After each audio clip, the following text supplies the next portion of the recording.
dalam kehidupan manusia kita tahu bahwa ada musim kehidupan yang berbeda. Dan firman Tuhan juga berkata bahwa langkah kaki orang benar itu diatur oleh Tuhan. Dan juga firman Tuhan berkata bahwa Tuhan menginginkan kita menjadi satu beacon atau satu cahaya yang mencerminkan kemuliaannya sampai ke bangsa-bangsa. Amin. Nah, hari ini kita akan menampilkan satu keluarga yang luar biasa, Daniel ya. Orang Indonesia tapi melayani dan menetap di negeri Belanda. Tema kita hari ini adalah One Hour with the Farak Nimela. Iya betul, pemirsa sekalian, Anda menyaksikan Good News Program. Bersama dengan kami, saya Daniel Hendrata bersama dengan istri saya Debbie Katarina. Senang sekali bisa berjumpa kembali dengan pemirsa setia dari Good News Program. Ya, jangan lupa bahwa Good News Program dapat Anda saksikan melalui website kami yang ada di www.anugrah.net. Gimana, Deb? www.anugrah.net. Dan bila ada di antara pemirsa yang memerlukan bantuan doa atau konseling, Anda bisa menghubungi kami di nomor-nomor telepon yang tertera di layar kaca pemirsa sekalian atau melalui email di doa@anugrah.net. Ya, kami percaya bahwa topik ini pasti akan menjadi berkat buat Anda. Oleh karena itu jangan lupa mulai kasih tahu teman kiri kanan Anda dan saksikan bersama-sama. Dan dimanapun Anda berada, kami tahu bahwa kemuliaan Tuhan dinyatakan. Oleh karena itu kita akan saksikan satu video klip singkat tayangan yang satu ini.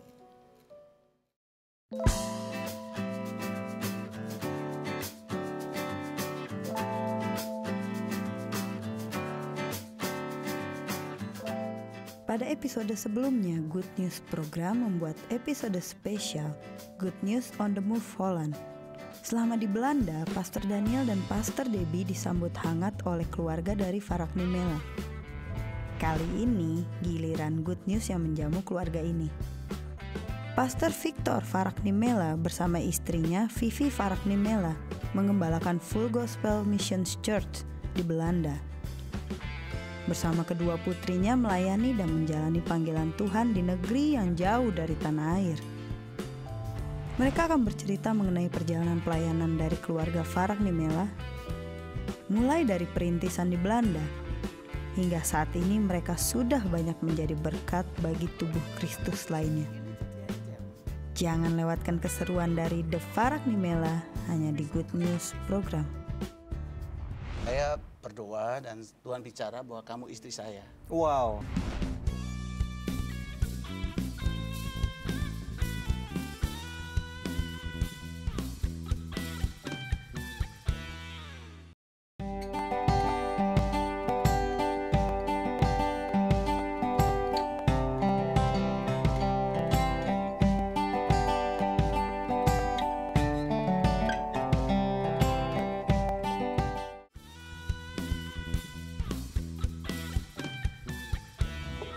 Luar biasa, pemirsa sekalian, Anda menyaksikan Good News Program bersama dengan kami dan topik ini pasti akan memberkati Anda yaitu One Hour with the Farak Nimela. Nah, di tengah-tengah kita telah hadir satu pasang hamba Tuhan yang luar biasa. Mereka banyak sekali dipakai Tuhan untuk memberkati negeri ini, tetapi juga bukan cuma negeri ini pemirsa sekalian, tapi mereka sudah sampai ke bangsa-bangsa. Menampilkan Bapak Pendeta Victor Farak Nimela dan Ibu Vivi Farak Nimela. Shalom Bapak Ibu. Akhirnya di Good News Program. Ya, kita ketemu lagi ya. Beberapa bulan yang lalu kita punya kesempatan yang baik banget bisa mengunjungi Belanda dan juga berkhotbah di gereja Bapak dan Ibu. Luar biasa. Oke, good. Nah, mungkin di pemirsa di rumah banyak yang belum mengenal Pak Victor ini siapa. Padahal memang sudah kondangan sih Pak, sudah kondang banget gitu. Nah, mungkin bisa perkenalan singkat Pak tentang Bapak, latar belakang keluarga gitu. Baik. Jadi kami memang dibesarkan saya di Indonesia, lahir di Indonesia. Tapi sejak tahun 92 tepatnya kita pindah ke Belanda. Itu singkatnya begitu. Dan boleh dikatakan bahwa ini semua rencana Tuhan. Bukan karena kita mau, bukan juga karena diundang. Tapi memang itu rencana Tuhan. Dan saya nggak menduga bahwa akhirnya kami menetap di Belanda. Itu kurang lebih. Jadi waktu itu apa? Cuman kunjungan singkat terus kemudian ada agenda Tuhan yang lebih besar gitu atau gimana? Iya betul. Jadi waktu saya datang pertama itu tahun 85. Sebelum kami menikah dan kami nggak menduga bahwa Tuhan akhirnya punya rencana yang lebih lagi. Jadi kami hanya datang untuk melihat mahasiswa Indonesia di luar negeri, khususnya di Belanda. Itu awalnya yang semuanya. Kalau saya lahir besar di kota Bandung dan ketika saya mulai kenal Tuhan gitu dan mendengar maksud Tuhan dalam hidup saya. Dalam perjalanan itu Tuhan mempertemukan saya dengan Pak Victor. Tahun berapa tuh Bu? Pertemuan pertama sekitar 828. Pada waktu ada KKR Malam Oikumene Bandung. Dan di situ pertama kali saya ketemu beliau secara langsung. Tapi sebenarnya tahun 80 sudah pernah lihat di Surabaya. Wow. Kemudian Udah lirik-lirikan maksudnya? ya enggak lah. Belum masuk hitungan, Pak. Oh, belum masuk hitungan. Oke. Enggak Pak, enggak seperti itu. Tapi kemudian pendek cerita tahun 85 saya pun diundang untuk membantu pelayanan di Delft di Belanda. Oke. Kemudian Tuhan akhirnya mengatur semuanya. Tahun 89 kami menikah. Tapi yang indahnya Tuhan yang bicara pada kami bahwa kami ini jodoh. Wow. Oh. Ya, Itu dengernya di Delft apa di Indonesia? Oh, itu di Indonesia. Oh, di Indonesia. Saya di Kota Bandung setelah mengisi sebuah acara tahun baru di Gereja Sidang Jemaat Allah di Jalan Merdeka Bandung. Saya sebelum tidur jam 3 pagi saya berdoa dan saya membiasakan diri bahwa akhir tahun saya selalu bertanya pada Bapa di sorga apa yang baiknya saya lakukan. Tiba-tiba ada suara yang lain. Dia berkata bahwa jodoh kamu adalah Victor Daud Faraknimela. Lalu lengkap gitu namanya. Lalu saya bilang, ups, nanti dulu dong. Sudah selesai, saya minta tanda sama Tuhan. Dan Roh Kudus memberi 1 Korintus 2 ayat 9. Itu aja. Kemudian saya kembali ke Surabaya. Waktu itu saya sudah hijrah di Surabaya. Dan ternyata ketemu dengan suami saya bulan Januari. Kemudian beliau berkata pada saya, saya mau ngomong nih, kan beliau pada waktu itu adalah senior saya. Ternyata beliau juga dapat dari Tuhan. Jadi waktu saya berdoa memang, mungkin ini salah satu ya yang Tuhan taruh di hati saya bahwa Tuhan memang panggil kita untuk bersekutu dengan Dia. Jadi saya cari Dia memang. Itu awal-awalnya saya cari Dia, saya berdoa. Jadi nggak kepikir bahwa nantinya akan menikah itu sudah nomor-nomor sekian di belakang. Oh gitu. Jadi yang utama pokoknya melayani Tuhan. Ini jadi nasihat bagi para single. Betul, itu mungkin ada Bagi baiknya. para jomblo. Jadi jangan fokus dengan kejombloanmu, tapi fokus kepada Tuhan. Amin. Oke, Terus waktu itu saya berdoa minta supaya saya mau jadi berkat Tuhan. Saya ingin membalas kasih Tuhan. Kalau Tuhan selamatkan saya ingin teman-teman saya juga ketemu dengan Tuhan gitu. Bukan cuma sekedar punya agama, tapi bertemu Tuhannya gitu. Dan itu nggak taunya setelah saya pelayanan sekian tahun dan waktu itu saya pas berdoa, Tuhan bicara bahwa Vivi itu istrimu. Wow. Spesifik banget ya. Itu jelas sekali. Tapi suami saya dapatnya jam 12 malam, di pertukaran waktu saya jam 3. Ya, Jadi itu memang pengalaman. betul. Oh jadi Kepala beritahu tuh pria memang. Iya. Beliau Beritahu dapat suaminya lebih dulu baru istrinya Ya, gitu. jadi saya nggak bertepuk sebelah tangan kan? Iya, betul. Kalau nggak kan Maluku. Iya. Terus Gitu, kurang lebih. nembaknya gimana nembaknya? Nah, saya langsung panggil karena itu di kantor pelayanan. Beliau datang, saya panggil, saya ajak ketemu, bicara di kantor. Di situ ada sekretaris, situ ada bendahara. Saya bilang saja, gitu. Maaf kalau saya salah, tapi jangan dijawab dulu. Dan kurang lebih lupain kalau keliru. Nah, yang pertama saya bilang, saya berdoa dan Tuhan bicara bahwa kamu istri saya. Wow, ini di depan Ini di dua depan, saksi. Di depan bendahara sama sekretaris. Iya, di hadapan di 2-3 kantor. saksi. Wah, Tuhan hadir di tengah-tengah ini. Tuhan hadir. Ini nggak ada romantisnya sama sekali. Ini tembak langsung. Tapi terus saya bilang bahwa Tuhan bicara bahwa kamu Tuhan beri buat saya sebagai istri. Tapi kamu jangan jawab sekarang. Gitu. Dan kalau salah maafkan saya. Gitu. Dan kalau misalnya itu kita akan bicarakan sama yang lain. Tapi tiba-tiba Bu Vivi langsung Ibu jawab. Vivi langsung bilang, oh nggak usah. Oh saya bilang, waduh gawat nih. Kalau pas ditolak bagaimana ya toh? Tiba-tiba dia berkata, saya juga berdoa. Nah seperti yang tadi diceritakan. Langsung dia bilang kanda. Gitu. Iya, haleluya. Jadilah kehendakmu. Seperti itu deh. Adinda gitu. Viviku, oh Victorku gitu. Dagelan Mas itu namanya. Tapi kemudian kami menyadari Iya. latar belakang saya adalah orang yang beragama, tapi saya tidak pernah tahu bahwa Yesus itu hidup. Saya cuma beragama dengan baik. Jadi ketika saya bisa mendengar suara Tuhan setelah proses pertobatan saya tanggal 16 Juli tahun 75, ketika itu saya masih duduk di SMA Santa Angela di Bandung. Kenapa saya bertobat? Karena Tuhan merubah hidup dari ibu saya yang sudah dipanggil Tuhan. Saya anak bungsu dari 7 bersaudara. Jadi ketika perubahan itu terjadi, pasti saya akan memperhatikannya. Dan disitulah kemudian saya baru tahu, oh Tuhan Yesus itu hidup. Jadi waktu Tuhan bicara pada tahun itu, saya tahu betul itu suara Bapak saya di sorga. Bukan sekedar kayak, ngerti ya, cuman saya buat-buat, bukannya lu buat gitu, bukan. Itu betul-betul pesan Tuhan. Jadi waktu suami saya bicara, saya cuma bilang, oh nggak perlu, karena Tuhan sudah bicara sama saya. Lalu kami ketemu dengan ketua-ketua yang langsung. Iya, tapi masih deg-degan. Urusannya masih panjang. Iya, kalau nggak disetujui, kami juga maaf bicara nggak ngoyo. Jadi kami punya prinsip, jikalau itu dari Tuhan, kedua keluarga akan terima, cepat atau lambat. Yang kedua, ketua-ketua kami pada waktu itu di pelayanan bersama juga akan setuju. Bahkan istri-istri mereka pun harus mendukung. Tapi tetangga nggak ikut-ikut ya? Kebetulan tetangga kami orang Kristen juga dan dia. Oke, kita akan take a break dulu. Ya, silakan. Kita akan lanjut setelah break. Nah, pemirsa, seperti apa kelanjutan ceritanya? Jangan kemana-mana, tetap stay tune hanya di Good News Program. Pokoknya segala sesuatu yang dari Tuhan, itu Tuhan lengkapi. Seperti Matius 6:33, cari dulu kerajaan Allah. Jadi ketika kami pergi karena pengutusan Tuhan, Tuhan siapkan.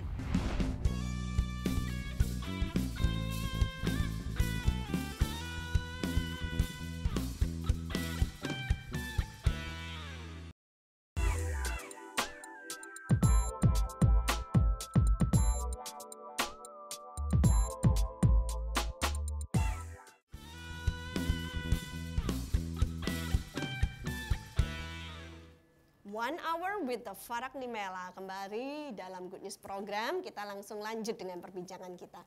Ya memang begini ya Bapak sama Ibu ya, kita waktu di Belanda kemarin tuh habis selesai pelayanan kami pulang, sampai kangen gitu rasanya sama Bapak sama Ibu, karena kan kita tiap hari banyak ketawa, canda, wah, menyenangkan. Oke, jadi ceritanya setelah semua setuju, kemudian pacaran nggak lama menikah ya? Ya itu menunggu mungkin kurang lebih 8 bulan gitu. Sampai persetujuan dua belah pihak dapat. Lalu Tuhan beritahu pada suami saya bahwa bulan Oktober tanggal 1 itu tanggal pertunangan kami di Kota Bandung. Tuhan kasih details ya. Dan pada hari yang sama Tuhan bicara 3 bulan lagi kalian akan menikah. Dan kemudian kami menikah 4 Februari. Dan ketika saya jalan di aisle ya dalam perjalanan itu bersama almarhum ayah saya baru ingat. Ketika saya umur 16 tahun saya pernah berkata kepada Tuhan, jikalau Tuhan mengizinkan saya menikah, maaf bicara saya nggak mau di bawah umur 30 tahun. Karena saya ingin kenal Tuhan itu siapa sebenarnya. Saya sangat membutuhkan itu. Dan betul saya jalan di situ, maaf yang kedua saya bilang boleh nggak dekat ulang tahun saya. Dan walaupun beda 3 hari, saya ulang tahun 7 Februari, tapi tanggal 4 Februari kami menikah persis saya umur 30 tahun. Jadi amazing. Tuhan berarti itu hidup. 29,999. Betul. Rahasia. Itu yang membuat kita bahagia dong. Kalau punya Tuhan nggak hidup, nggak bisa ngomong, buat apa beragama? Betul, jadi Tuhan mengabulkan apa yang jadi kerinduan hati Ibu. Iya, dan dia bicara ya. Jadi seperti itu. Amazing. Amazing. Jadi tahun berapa itu menikahnya? Tahun 89. Berarti sudah berapa tahun nih? 20. Berarti 28 tahun. 28. Wow. Baru 28. Baru. Oke. Dan sekarang udah fast forward punya 2 orang anak yang luar biasa. Betul. Oleh 2 anugerah putri yang Tuhan. ada. Puji Tuhan. Mereka lahir di Belanda semua. Mereka berdua lahir di Belanda. Berarti made in Londo ya? Made in London. Oke. Made in Londo tapi bisa ngomong bahasa Indonesia kok ya lancar. Oke, sekarang fast forward. Kita mau tanya tentang bagaimana kok bisa akhirnya melakukan perintisan pengembalaan gereja yang di Belanda itu. Oke, jadi dari tahun 85 itu awalnya saya itu berpikir gitu bahwa karena ayat itu bilang gini, yang jasmani paralel sama yang rohani. Betul. Oke, terus saya lihat bahwa kemerdekaan Indonesia itu juga salah satunya dibangun oleh mahasiswa di luar negeri. Betul. Nah, betapa indahnya kalau mahasiswa di luar negeri Indonesia ini imannya juga tetap tumbuh di sana. Jangan terpengaruh dengan keadaan, itu kultur yang berbeda dan sebagainya. Nah, itu yang membuat kami pergi. Pertama kali ke sana. Terus jadi waktu lambat laun, jadi hampir setiap tahun saya ke sana. Terus dengan keluarga sekarang, dengan istri maksud saya pertama kali kita datang tahun 92 menetap di sana. Ya, saya mulai dengan yang sudah ada, yang kami rintis waktu-waktu lalu. Ya, mahasiswa-mahasiswa yang pernah kami temuin. Dan di situ saya lihat, oh, dulu kan ini cuman Christian Student Fellowship, cuman persekutuan mahasiswa. Tapi setelah dewasa, mereka punya anak, mereka harus tahu apa itu bergereja, bagaimana bergereja, Ya. bagaimana tumbuhkan iman dari anak-anaknya juga. Jadi itu saya pikirkan semua dan nggak tahu bagaimana Tuhan taruh di hati saya untuk memikirkan ini. Tapi setelah itu kami pulang. Waktu kami pulang, nah di situ waktu kami berdoa bersama, Tuhan berbicara kembali. Berangkat kamu ke Belanda, siapkan dirimu ke Belanda, tinggallah di kota Delft, gitu. Dan bersama aku kamu lakukan perkara yang gagah perkasa. Ya. Amin. Wow. Dan sebelum kamu berangkat, iya, aku telah menyediakan sesuatu yang indah yang tidak kamu duga. Itu kami tidak tahu apa. Karena kami menikah 4 tahun tidak punya anak, tandanya itu Ibu Vivi hamil. Oh, Wow. Itu tandanya. Jadi setelah itu kami urus semuanya, kami berangkat ke sana. Memang tidak gampang karena nggak ada yang undang, Ya. nggak ada yang lain-lain. Sponsor, nggak ada sponsor. Hanya tahu pimpinan Tuhan. Wow. Kami pegang janji Tuhan, Dia hidup. Allah yang menyertai kita. Ya. Jadi sampai itu kami tinggal di sana. Orang bilang kan merintis itu pasti nggak gampang. Ya. Iya. Nah, Betul. bisa Ibu ceritakan nggak, ingat nggak? Mungkin beberapa tahun yang silam itu pada waktu awal-awal perintisan, bisa cerita mungkin orang Sesulit banyak yang apa, tidak iya. tahu Wah, gitu iya, ya. betul. Iya, Can you share saya about it? bersyukur pokoknya segala sesuatu yang dari Tuhan itu Tuhan lengkapi.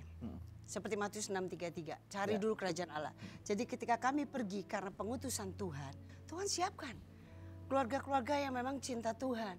Kami tinggal di sebuah keluarga namanya Pak Bernard dan Ibu Lisa Budiarjo. Jadi nginep di rumah orang Ya, itu. ditampung di sana sampai kami melahirkan, sampai saya melahirkan anak. Jadi berangkat sudah dalam kondisi hamil atau di sana hamil? Ya, sekitar 3 bulanan Oh, begitu. oke. Akan tetapi Tuhan tambahkan orang-orang yang bukan hanya cinta Tuhan Yesus, tapi cinta kami juga dan cinta jiwa-jiwa. Lalu perlahan-lahan tumbuh bersama. Kalau di flashback gitu memang agak sulit ya. Tapi yang kami tahu bahwa Tuhan tambahkan orang-orang. Terus ketemu beberapa hamba Tuhan, Pak Ben Berhitu, ketemu kelompok suara kebenaran orang-orang Maluku dan sebagainya. Wow, jadi tantangan ada, tetapi Ada. Tuhan nyata tambahkan. ya. Tuhan tambahkan melalui pergumulan, melalui apa, semua tantangan-tantangan itu Sampai- justru melihat kebaikan Tuhan yang Iya, terjadi. sampai kami dapat izin tinggal. Sampai dapat di sini. Iya, Oke, kalau kita enggak- akan ngomong lagi nanti ya. Oke, puji Tuhan. Pemirsa sekalian, kita tahu bahwa dalam kehidupan manusia setiap season atau setiap musim ini memang ada tantangan-tantangan yang berbeda. Namun demikian kita tahu bahwa di dalam setiap tantangan yang ada justru segala sesuatu terjadi untuk kebaikan. Nah, kita akan take a break dulu dan kemudian kita akan mendengarkan ada 2 orang yang moy gitu ya dan bersuara sangat apa tuh bahasa Londonya? Merdu ya. Moy. Moy Wow, juga. suaranya juga moy gitu ya. Kita akan menyaksikan bagaimana penampilan daripada JJ dan Jesse yang akan pasti memberkati Anda. Stay tune hanya di Good News Program. Now and forever, God, you reign. Yours is the kingdom, yours is the glory, yours is the name above all names.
beautiful name it is.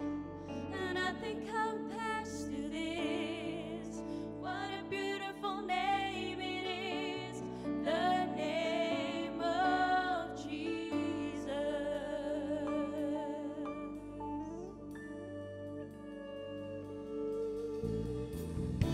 You didn't want heaven without us.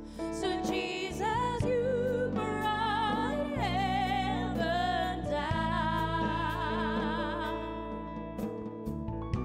My sin was great, your love was greater. What could separate us now? What a wonderful name it is. What a wonderful name it is. The name of Jesus Christ, my King. What a wonderful name it is. Nothing compares to this. What a wonderful name it is. The name of Jesus. What a wonderful name it is. The name of Jesus.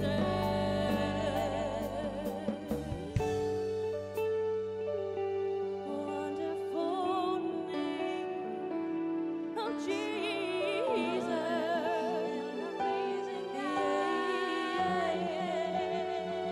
You are the living God.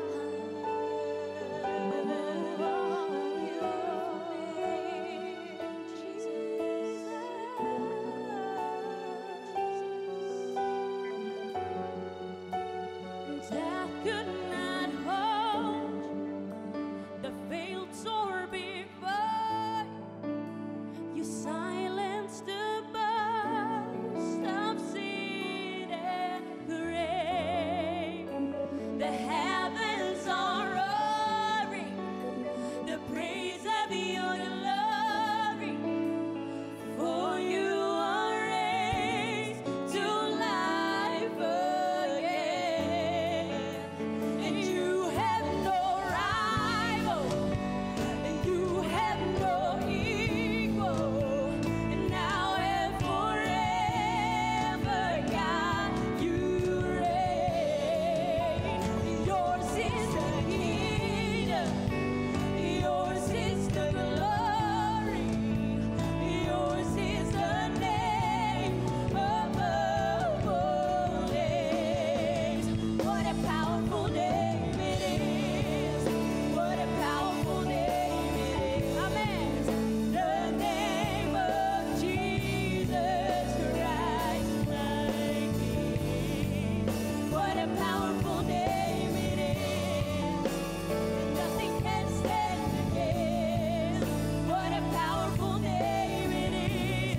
The name of Jesus. You have no rival.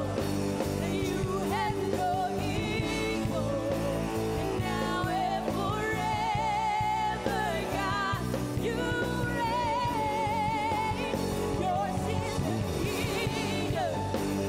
Yours is the glory. Yours is the name above all names. What a powerful name it is. What a powerful name it is. The name of Jesus Christ, my King. What a powerful name it is. Nothing can stand against. What a powerful name it is. The name of Jesus. What a powerful name it is. The name of Jesus. What a powerful name it is. The name of Jesus.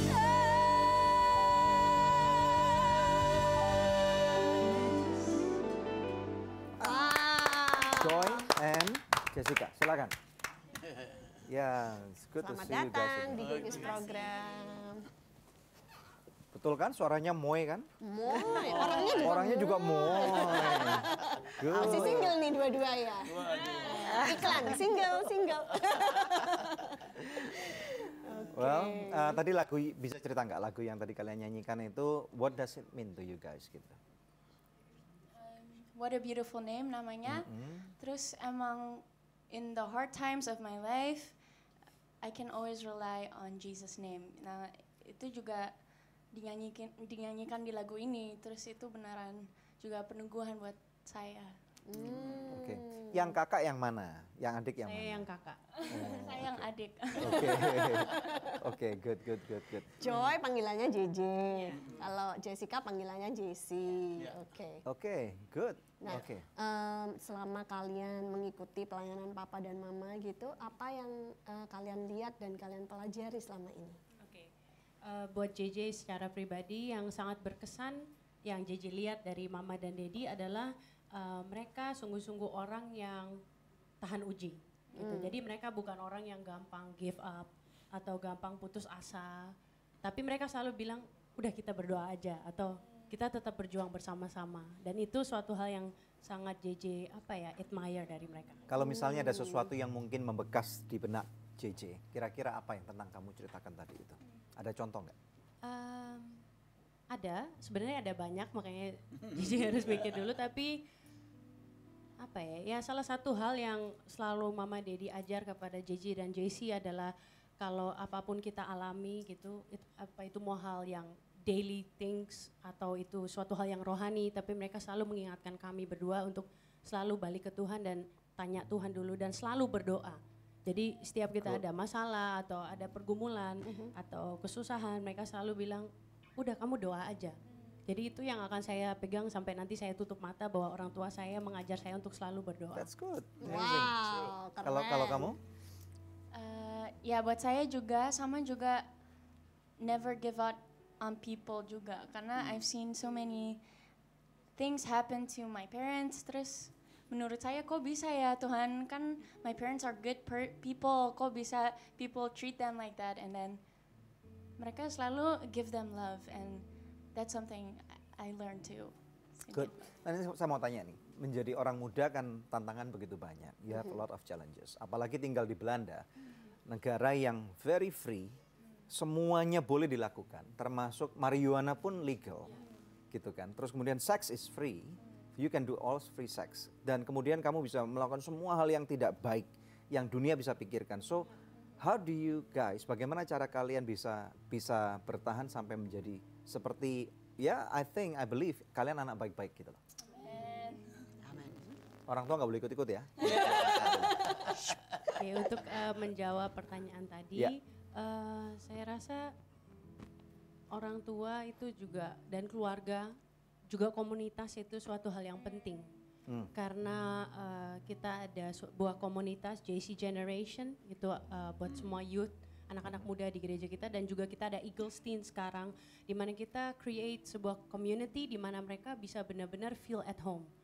Jadi dalam kata lain kita berusaha untuk saling menopang, saling support, saling mendoakan. Jadi to feel that we're never alone, dan itu sangat juga menolong. Tapi buat saya pribadi, saya merasa walaupun melewati banyak proses hidup, tapi saya merasa di momen tetap dekat kepada Tuhan itu yang membuat kita semua tetap kuat gitu untuk melewati semuanya, walaupun ada free living di sana apapun itu, tapi saat dekat sama Tuhan itu bisa untuk melewati semua. Kalian nggak pernah dibully sama teman kalian, atau mungkin kalian lihat contoh yang tidak baik dan kemudian tertantang? Aku kan juga masih muda nih, saya juga mungkin punya kesempatan yang sama dan I also want to do that gitu, misalnya. There are a lot of voices, kan? Not only voices from friends who do not know Jesus, but also voices from the devil in our head. Tapi kayak Cici udah bilang, kalau dekat sama Tuhan, everything, God will overcome anything. And also the judgments of people yang mungkin belum mengerti, tapi itu nggak apa-apa. Pokoknya give them love, and then they will find that, oh maybe there's something different with Jess or Jay. Kok mereka nggak gini ya? Mungkin mereka, they don't need yang aneh-aneh untuk menerima happiness, and that's where we can evangelize. Oke. Luar biasa. Ada pengucilan nggak dari teman-teman? Because you're different. Iya, dulu saya memang merasa bahwa teman-teman saya kan they can do anything they want basically gitu. Kalau saya kan sebagai orang percaya kepada Tuhan bukan cuma sekedar Kristen dengan label Kristen, tapi percaya dan mengenal Yesus sebagai juru selamat. Tapi juga anak pendeta gitu. I felt that I had limitations. And when I was younger itu kadang susah gitu karena people are gonna judge you. Kenapa kamu nggak ikut dengan mainstream gitu? Kenapa kamu beda? Sok suci lu gitu Yeah, ya. Exactly. Kamu pernah diolok-olok seperti itu? Yeah, when I was younger. So mungkin Oke. waktu Kira-kira SD. umur berapa yang cukup susah buat kamu pada waktu itu? Mungkin sekitar 12 Ya, remaja. gitu, mulai remaja. 12 ya. sudah seperti itu? Iya. Wow, oke. Tapi terus berjalannya waktu, as I grew older, as I was more mature, semakin JJ merasa tuh it's a privilege to be anak pendeta, it's a privilege to know God as my savior. Because kalau saya lihat kepada beberapa teman-teman saya berpikir saya merasa kasihan dan saya merasa beban untuk mereka untuk doa karena mereka nggak dapat privilege itu untuk mengenal Yesus seperti saya. Jadi dulunya saya berpikir wah ini limitations buat saya, tapi sekarang saya melihat ini anugerah dan blessing of God bahwa saya boleh ada sebagaimana saya ada. Cool. Luar biasa. Pemirsa tetap stay tune bersama dengan kami. Kami akan membawa lebih banyak good news lagi setelah break yang satu ini. Tuhan itu Tuhan yang Immanuel, Tuhan Yesus Kristus. Mungkin dia bisa pegang itu janji-janjinya, pegang firman-Nya.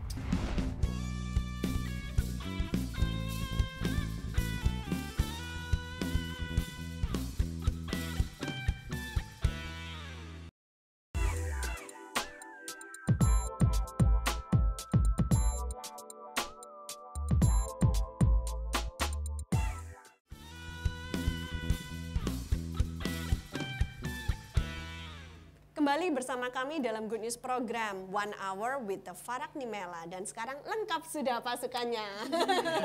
Nah ini luar biasa loh. Saya mau memberikan salut dulu sama Pak Victor sama Bu Vivi ya. Karena membesarkan kedua anak luar biasa di satu negara yang katakanlah mungkin sudah jauh dari Tuhan begitu ya. Bagaimana caranya Bapak sama Ibu bisa menanamkan nilai-nilai yang baik pada hidup anak-anak ini? Mungkin Ya. lebih baik Bu Vivi ya. Sebenarnya sederhana sekali. Alkitab itu berisi tata cara hidup di dunia, baik secara rohani maupun jasmani. Mungkin orang berkata agak kuno. Saya tahu walaupun tantangan tidak semudah itu dan yang kami alami juga tidak semulus yang dibayangkan orang. Akan tetapi kami berusaha untuk pertama selalu memperkenalkan Tuhan Yesus kepada mereka sejak dalam kandungan. Kami ajak mereka ngomong seperti mereka sudah lahir, mendengar nama Tuhan Yesus. Lalu yang kedua, setelah mereka dilahirkan, kami oleh anugerah dan pertolongan Roh Kudus berusaha. Ini kata berusaha itu bisa gagal, bisa tidak Pak ya. Tapi berusaha untuk membuat mereka siap sebagai orang percaya Yesus. Karena satu kali kami bisa aja berpisah karena pindah kota, pernikahan, atau bahkan kematian. Dan yang ketiga itu adalah contoh hidup. Dan saya rasa yang ketiga itu yang paling tantangan. Namun kami selalu bilang pada anak-anak, kalau kami sebagai orang tua mengalami kegagalan dalam mendidik atau apa, sangat dengan senang hati kami minta maaf sama mereka. Dan kami mengajarkan norma-norma kebaikan aja. Kalau bisa hormat pada orang tua, respect, kasih kesempatan lebih dulu dan sebagainya. Karena satu kali mereka akan jadi orang tua juga. Dan Alkitab itu berisi semuanya. Jadi kami anjurkan anak-anak untuk baca Alkitab sendiri. Sampai mereka nikmat gitu. Bukan karena pertama mungkin disuruh. Terpaksa pertama ya. Setiap sekolah minggu saya tanya, tadi diajarnya apa, terus kamu apa dapatnya. Jadi mereka tulis sampai sekarang. Jadi sejak memang kecil. salah satu ya yang paling baik juga. Ya. Kita sangat bersyukur juga dengan Indonesia. Ya. Ya. Karena di sini budaya misalnya menghormati Tuhan itu dari kecil juga pernah didengarkan. Di sana kurang. Kedua, hormat pada orang tua. Terus moral. Itu bagus sekali. Jadi kita ini cukup bangga dengan bangsa ini. Iya. Iya toh? Betul. Dan apa yang ada yang diajarkan di Alkitab itu memang mewarnai yang kelihatan sekali juga di hidup masyarakat di Indonesia sebenarnya. Ya. Bahwa betul bahwa iman itu enggak taunya real. Bukan suatu bayangan yang jauh gitu. Jadi kami belajar dari orang tua kami bagaimana hidup bermasyarakat, menyapa orang, terus menghormati orang. Hal-hal itu penting buat mereka. Karena nilai-nilai ini berkurang di sana. Dan mereka ya moralnya amburadul. Ada nggak orang-orang keluarga Indonesia yang tiba di sana kemudian jadi morat-marit gitu hidupnya? Wah ya, mungkin bukan keluarga, ada keluarga tapi kebanyakan tuh mereka Yang single. sendiri, single. Yang tujuannya datang kuliah tapi nggak Nah, karu-karuan, iya, mau jadi bekerja tapi nggak hancur, karu-karuan kerja gitu. jadi salah, ya itu. Karena basicnya mungkin imannya nggak teguh. Karena memang dia nggak punya persekutuan dengan Tuhan, gitu ya. Kalau dia punya Tuhan yang atau dia persekutu dengan Tuhan, dia kenal Tuhannya, bahwa Tuhan itu Tuhan yang Immanuel, Tuhan Yesus Kristus, mungkin dia bisa pegang itu janji-janjinya, pegang firman-Nya.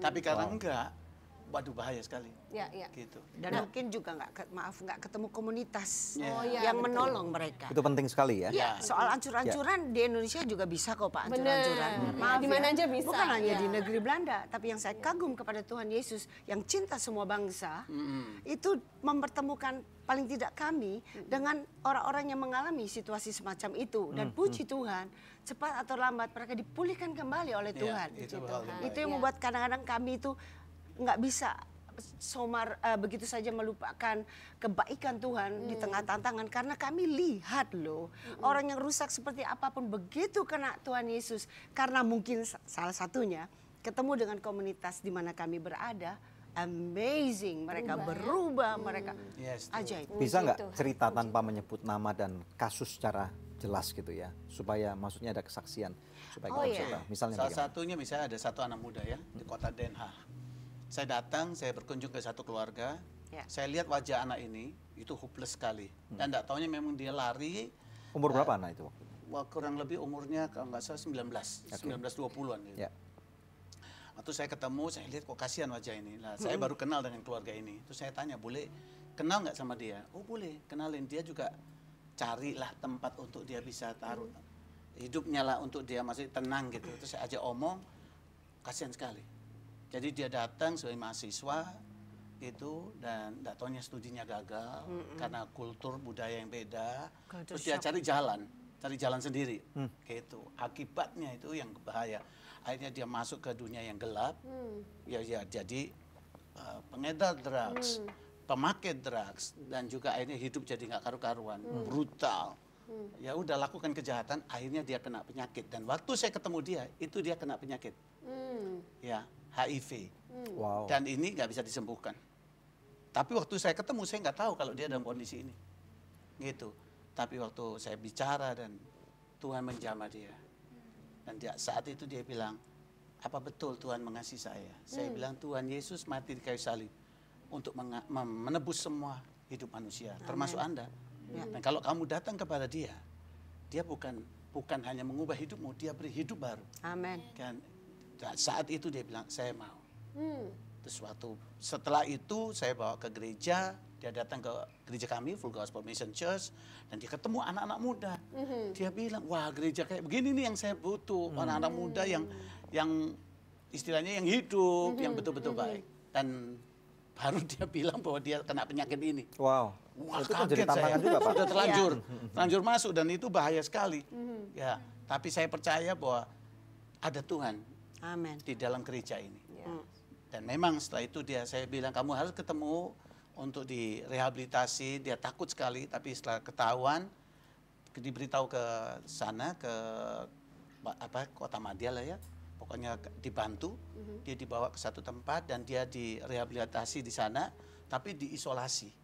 Sehingga kalau kami mau berdoa, itu dia di ruang kaca. Karena lebih bahaya buat dia daripada kita ya sebenarnya. Karena dia lebih mudah sakit daripada Iya, kita. rentan Kecuali ya, kalau ya, immune system. pertukaran liquid Betul, gitu ya. Betul, pertukaran liquid. Jadi kita berdoanya via kaca itu.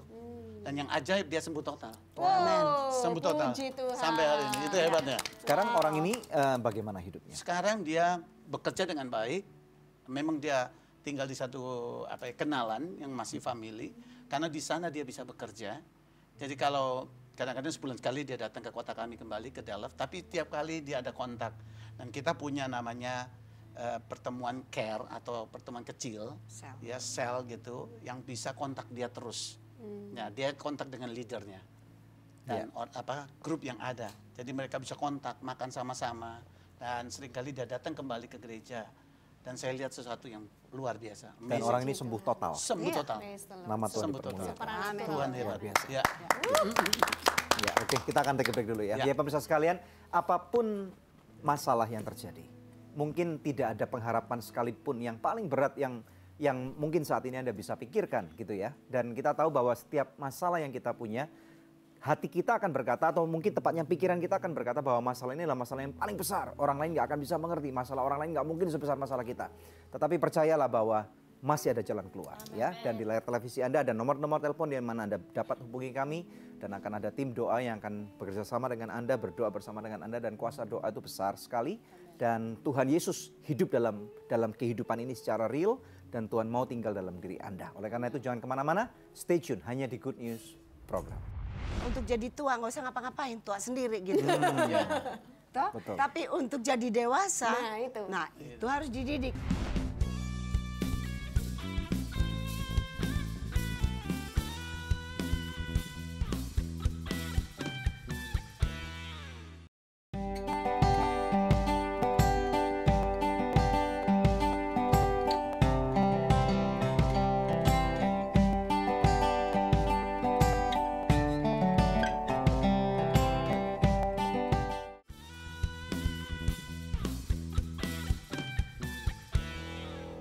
Kita tahu kemanapun kita pergi, Tuhan bisa pakai kita sehingga kita boleh menjadi berkat dan kemuliaan buat namanya. 1 jam bersama dengan The Farak Nimela ini menjadi berkat buat kehidupan kita semua. Amin. Kembali kepada kita semua. Ya, silakan. Pak Victor, saya mau bertanya, menggembalakan di sana, tapi jemaatnya bukan khusus orang Indonesia ya? Betul. Ada berapa nationality yang Bapak gembalakan di jemaat Bapak? Kurang lebih mungkin di atas 10 nationality ya. 10 nationality. Boleh tahu kenapa Bapak tidak mengkhususkan diri untuk menjangkau hanya orang Indonesia? Oke, jadi yang pertama memang kita pakai nama Full Gospel Mission Church itu karena ada banyak mahasiswa dari Indonesia datang dari macam-macam latar belakang gereja. Ya. Jadi saya pikir bahwa kita mau menjadi satu dalam kebenaran Tuhan. Jadi saya ajarkan kalau tidak ada atau belum pernah diajarkan di gereja Anda, tolong dilihat apa ada di Alkitab. Kalau itu ada, mari kita terima gitu. Kalau di Alkitab tidak ada, tapi di gereja diajarkan, tolong kita perhatiin dulu, belajar dulu bersama-sama. Tapi visi itu berkembang. Visi itu berkembang, saya melihat bahwa beberapa orang Indonesia menikah dengan orang-orang di sana. Ya, itu salah satunya. Yang kedua, memang kami berpikir Indonesia akan jadi berkat bagi bangsa-bangsa. Amin. Itu salah satunya yang mendorong kami lebih kuat. Kami harus menjangkau jiwa-jiwa. Amin. Gitu. Karena kami yang pertama misalnya, kami tidak sadar bahwa Tuhan kirim orang yang kami nggak tahu orang itu dari bangsa lain. Gitu. Ada dari Cina, ada orang Belanda sendiri, orang Korea, orang Poland. Kan kita mulai berpikir, oh ini berarti Tuhan mengerti hal ini seperti ditulis dalam Matius 21 bahwa rumahku itu adalah rumah doa segala bangsa. Nah, ini mulai. Jadi mulai di sana kami mulai terbuka untuk berkata, oke, kita mau menjangkau jiwa-jiwa, termasuk anak-anak muda. Karena kami di Kota Delft mulainya, kami sekarang ada 4 gereja, tapi di Kota Delft mulainya dan di situ banyak mahasiswa. Dan mahasiswa ini internasional.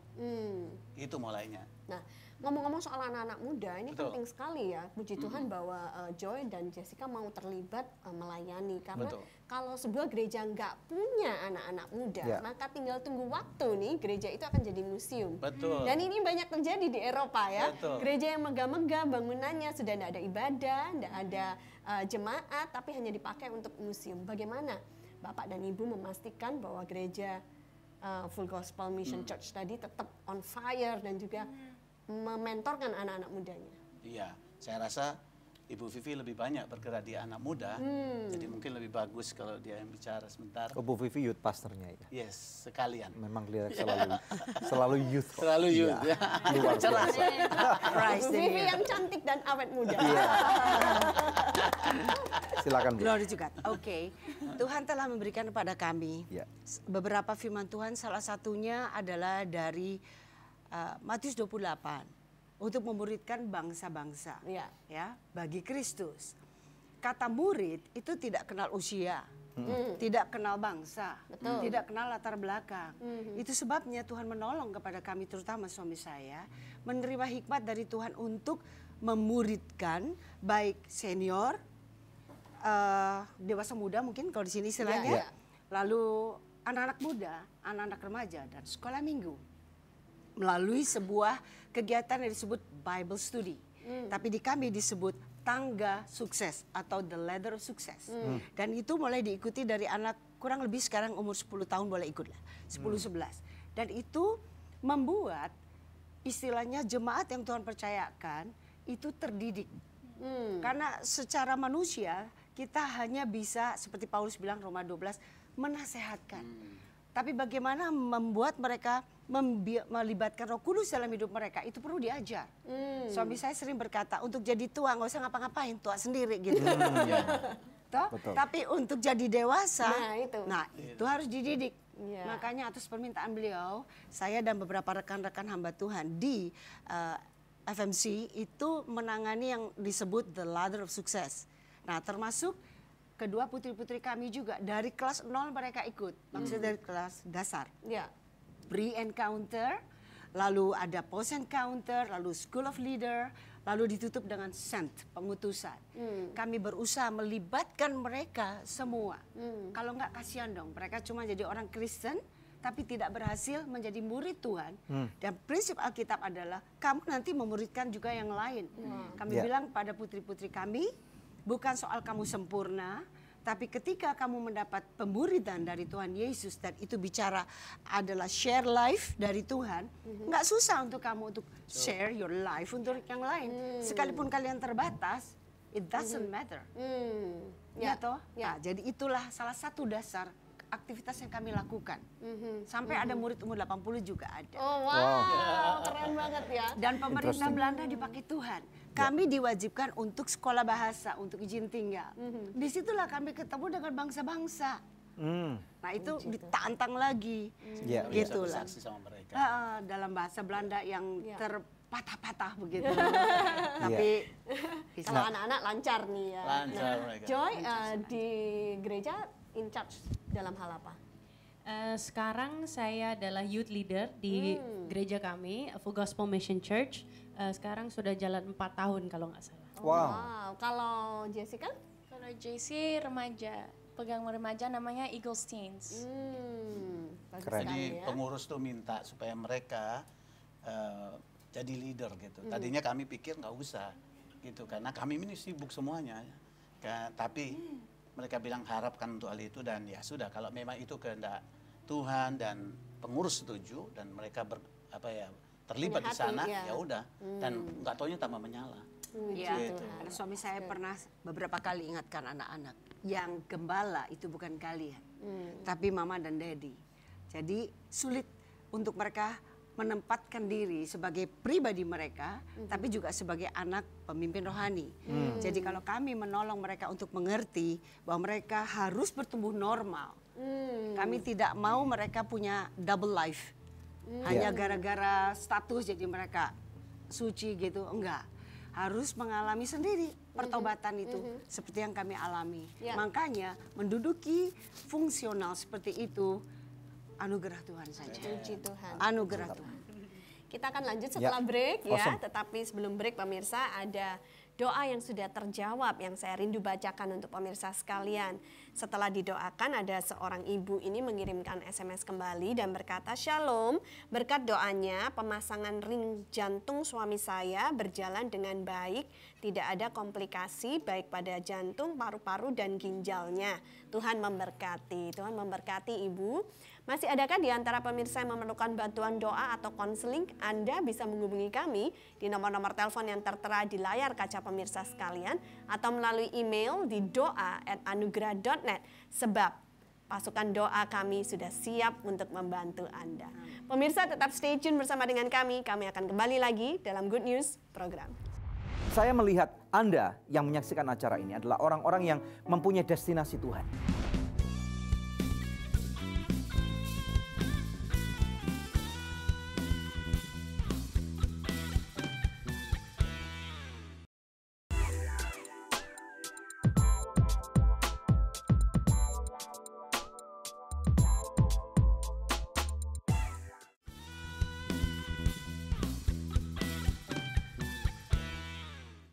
One Hour with the Farak Nimela kembali bersama kami dalam Good News program.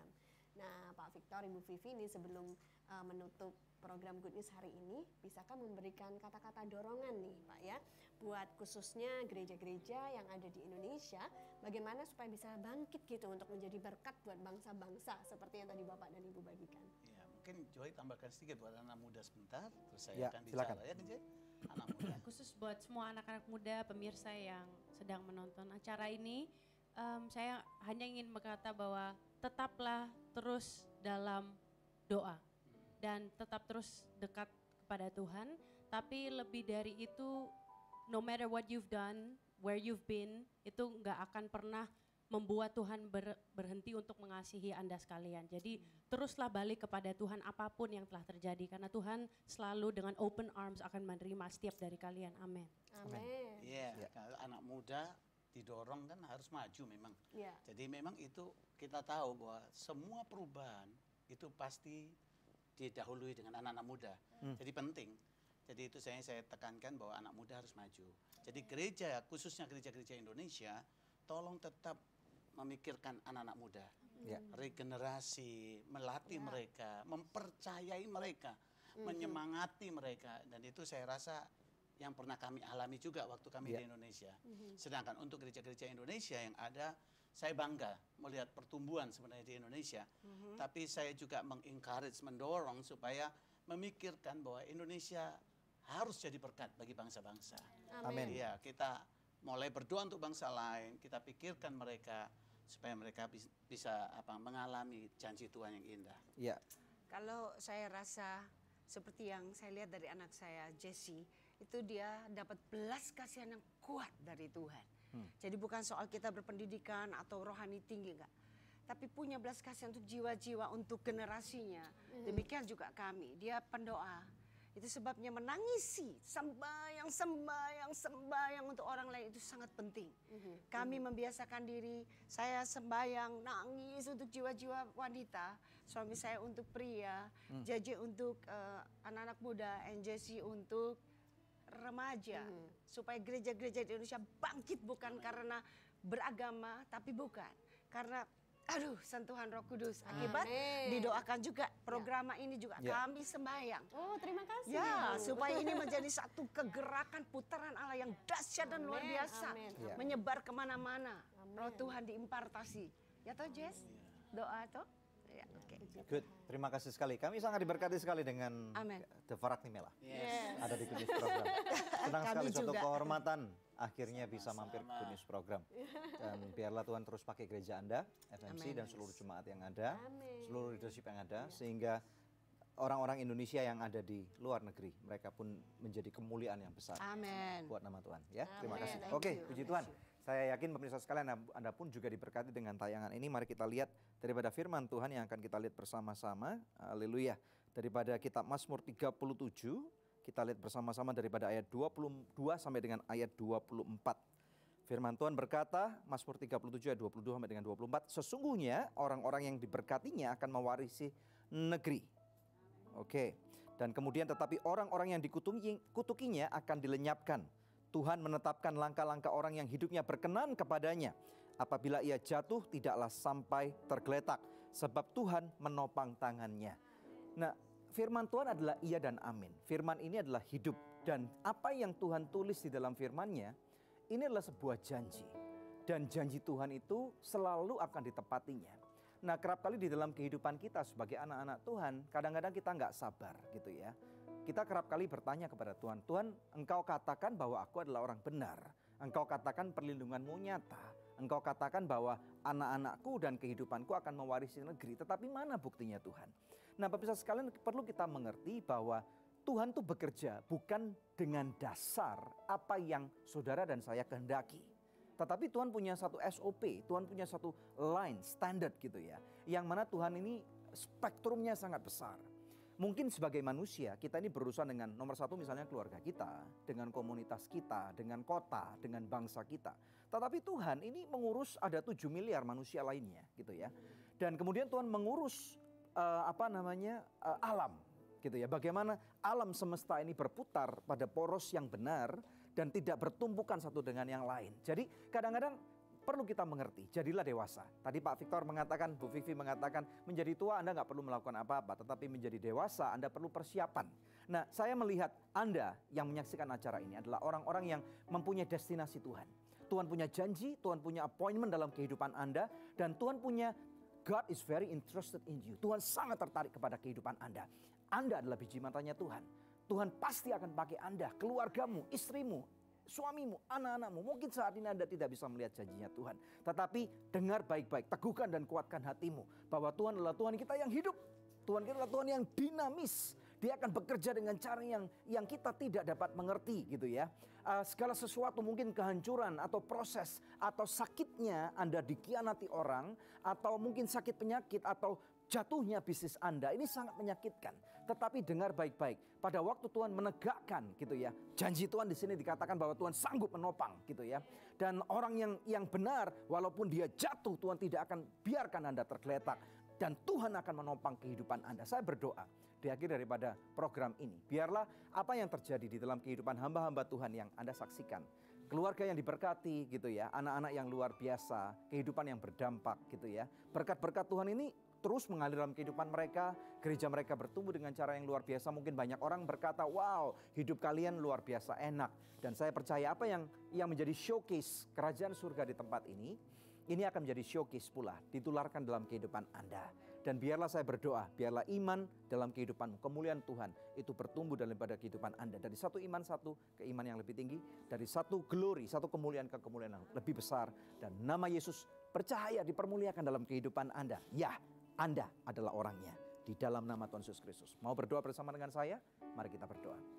Bapa, dalam nama Tuhan Yesus Kristus kami berdoa untuk setiap pemirsa sekalian. Mereka yang ingin Tuhan dalam kerinduan hati mereka yang besar. Untuk hidup mereka dapat Engkau pakai. Terima kasih hari ini kami boleh mendengar ada satu kemuliaan-Mu dicurahkan. Ada satu showcase kerajaan surga bekerja. Dari Indonesia sampai ke negeri Belanda di kota Delft. Dan kembali ke Indonesia akan menjadi kemuliaan. Terima pemirsa sekalian, berkat Tuhan, kasih setia Tuhan, perlindungan Tuhan. The grace of Jesus Christ abundance upon your life. I bless you right now. Terima berkat ini.